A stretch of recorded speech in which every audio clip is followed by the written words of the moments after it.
I have decided to kill myself. I think it's important someone understand why, so I'm making this video before I blow my head off.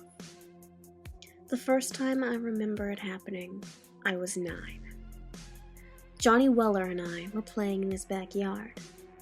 The sun was setting over his back fence, warm oranges and reds shining through the bone-white slats like a creamsicle against pearly white teeth. Johnny was the cowboy, and I was the dirty redskin, stealing his horse. We ran around the swing set, him laughing and me whooping and threatening to scalp him. When he tripped, I ran to where he laid in the dirt, scooping up a handful of air, pointing my finger at his nose and proclaiming, "I got your gun now!" Bang! Johnny's head exploded in a tremendous blossom of crimson blood, slate-gray brain and chips of skull that sparkled in the setting sun. My hand fell to my side and I stared open-mouthed, unable to understand what just happened. Someone was screaming. At first, I thought it must be Johnny's mother, until she tore open the back door and I realized I was the one screaming. Johnny's mother crumpled against her son's headless body, adding her broken sobs to my own horrified cries. Johnny's funeral was the next week, closed casket. I forgot the sparkling light shimmering across the cloud of Johnny's blood. I forgot Johnny's mother ragdolling my little body, begging me to tell her what happened to her son. I forgot the sheriff telling my mother Johnny was hit by a falling bullet, one of 26 cases each year.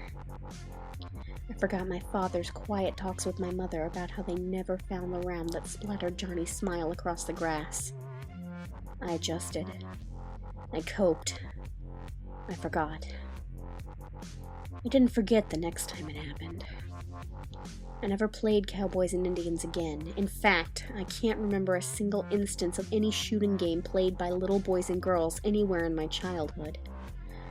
I do remember the little girl in the park, popping her little Nerf balls as she bounced around. She ran up to me, brandishing the weapon and shouting, "Hands up!" I smiled and complied, dropping my sandwich in mock terror. I lifted my hands to the sky and petitioned for mercy. A true homicidal maniac in the making, she executed me with a flurry of staccato pops. I dutifully played dead, sprawling across my bench. She giggled and proclaimed, "Your turn, shoot me!" A sudden sensation of intense discomfort slithered up my spine. I thought of flowers, glittering crimson roses, wet with morning dew. She eyed me impatiently, apparently convinced she might have to nerf me once more to provoke a response. I lifted my finger weakly, pointed at her, and whispered, "Bang." This time, I wasn't the one screaming. Her mother cradled her baby's dismembered limbs, frantically clutching an arm, then a leg. I had pointed my finger at the little girl's belly button. The moment the word left my lips, she ruptured like a water balloon filled with punch and soaking bits of crimson-colored fruit. Johnny Weller's decapitated body filled my vision, the slow red of sunset sliding down the front of his striped shirt. I ran. I can't do this anymore.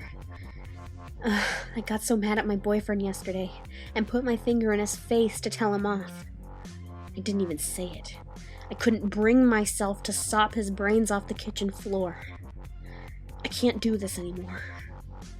All I have to do is put my finger against my temple and say it. At least I'll go out with a bang.